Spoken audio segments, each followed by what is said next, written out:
José, consultório de enfermagem. Olá, bem-vindos ao quadro Fique Sabendo. Eu sou a enfermeira Janaína Petrini e hoje vamos falar sobre a asma. Antes da gente iniciar esse bate-papo, eu gostaria de agradecer à Rádio Estúdio FM pela oportunidade de mais uma vez estar aqui com vocês. Evelyn Matos, muito obrigada pelo carinho e receptividade de sempre.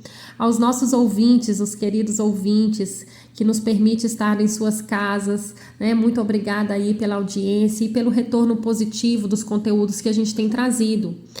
Então, gente, hoje a gente vai falar sobre a asma e toda terça-feira, a primeira terça-feira do mês de maio, acontece o Dia Mundial de Combate à Asma e tem o objetivo de divulgar sobre a doença, prevenção e agravamento, né, dos sinais e sintomas.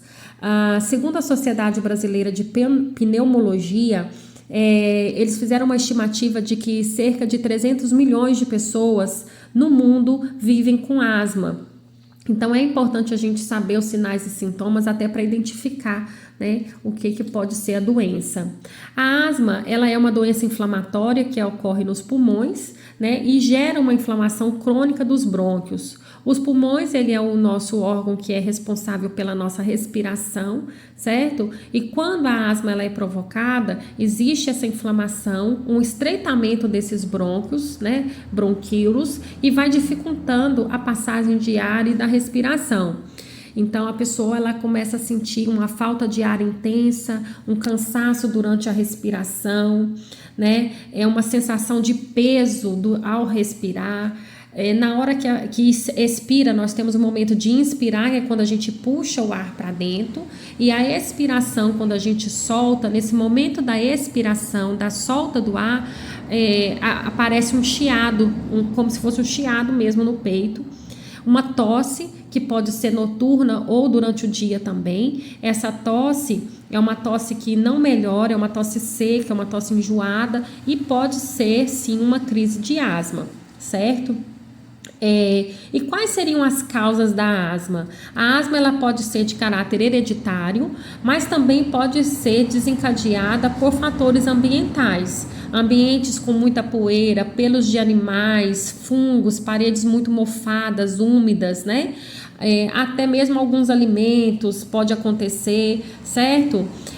Também há casos em que a asma pode ser desencadeada por refluxo gastroesofágico, que são alterações do nosso trato gastrointestinal, né? Isso pode acontecer, tá? Então, é importante a gente estar frequentando os médicos, especialistas, relatando os nossos sinais e sintomas, para que ele venha identificar o que acontece com a gente durante esses sinais e sintomas e que doença a gente pode estar apresentando. Durante o diagnóstico, como que ele é feito? A conversa com o médico, né, ele vai basear nesse histórico clínico e, somado a esse histórico clínico, ele vai solicitar alguns exames.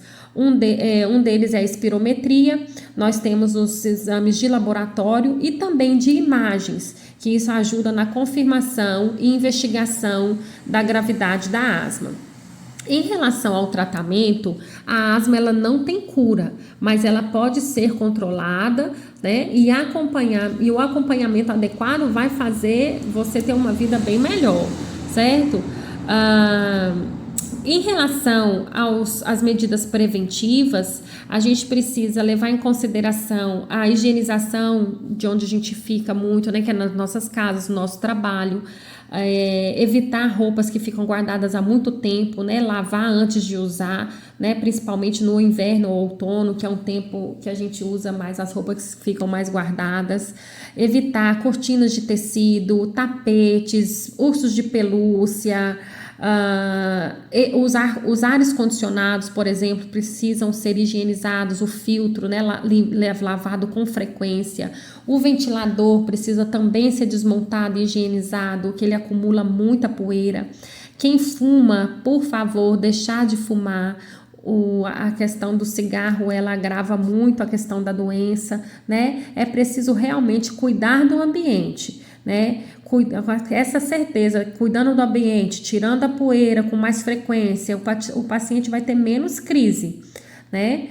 E em relação ao tratamento, Existe algumas medicações que são inalatórias, né, de ação local ali durante a crise, as bombinhas, né, que o pessoal falava, as bombinhas borrifadas, ajuda a diminuir as crises, não tendo, procurar o hospital para poder fazer o uso da medicação correta.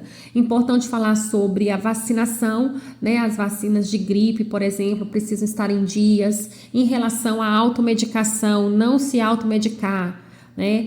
Vai ao pronto-socorro, procure uma clínica, procure um médico e medique com receita. Isso é muito importante. A automedicação, ela é perigosa. Então, a nossa dica do dia em relação à asma, nós já passamos por aqui, né? Todos os sinais e sintomas, tratamento, diagnóstico e causas. A semana que vem nós estaremos aqui com outras novidades, com mais assuntos e conteúdos. Agradeço aí pela audiência de hoje. Fiquem com Deus e até a próxima. José, consultório de enfermagem.